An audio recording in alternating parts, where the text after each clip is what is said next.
So the Ministry of Human Services would have been working on a plan for psychosocial support, and this plan would have been to assist survivors, families who would have been looking for persons, and families who are still looking for persons, families who would have had their loved ones recovered as well. So it's a program that is tackling all of that. And so what has happened, we have put that in place from Sunday, and we are continuing and will continue. I think this is not something that will be short term. This is something we envisage that will go until perhaps the end of the year and will evolve as we move along based on the needs that will be coming up from these interventions. So every person who would have had someone on board the MV Barima, we would have been receiving that list either through the manifest, or we would have been receiving the list from persons who are on ground in Region 2, dealing with survivors and dealing with persons who are recovering their loved ones, their bodies.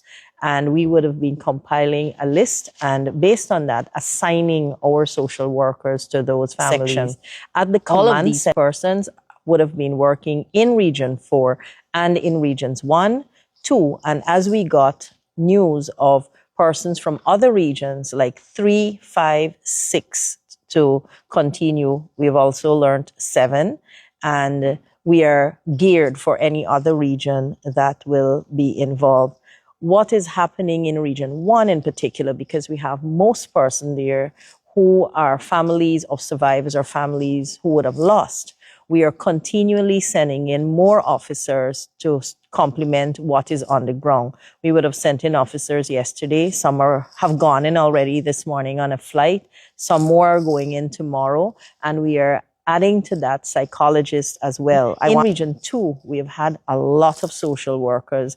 This would have been a combination of health, education, and human services.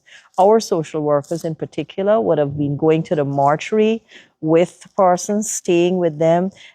When we would have had the relay, if persons came to the Humaniana and they have someone in Region 2, they have to go and identify. Social worker will meet them at Humaniana, stay with them, go with them on the flight, make sure they're received by social workers at the airport. From the airport now, those social workers will take them to the mortuary. They will then be assigned to that family and follow them up, and it goes until the funeral and after.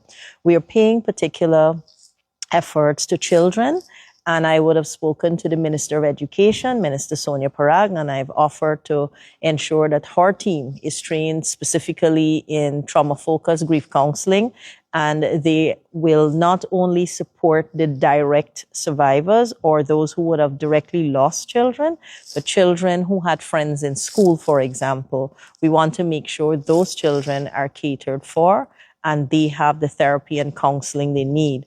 Now, that's just one aspect of it. Outside of that, we are making sure that when my cabinet colleagues will be going to all of the funerals, the social workers are there with them for those families, and they have that presence, they have that support. It is also before funerals, at wakes, and then it will be after the funerals. Like, for example, at Humaniana, there was an elderly woman who lost one of her loved ones, and we didn't just send her home by herself because she wasn't going in to identify a body. We sent a social worker with her. So that's a level of what's happening in terms of social work.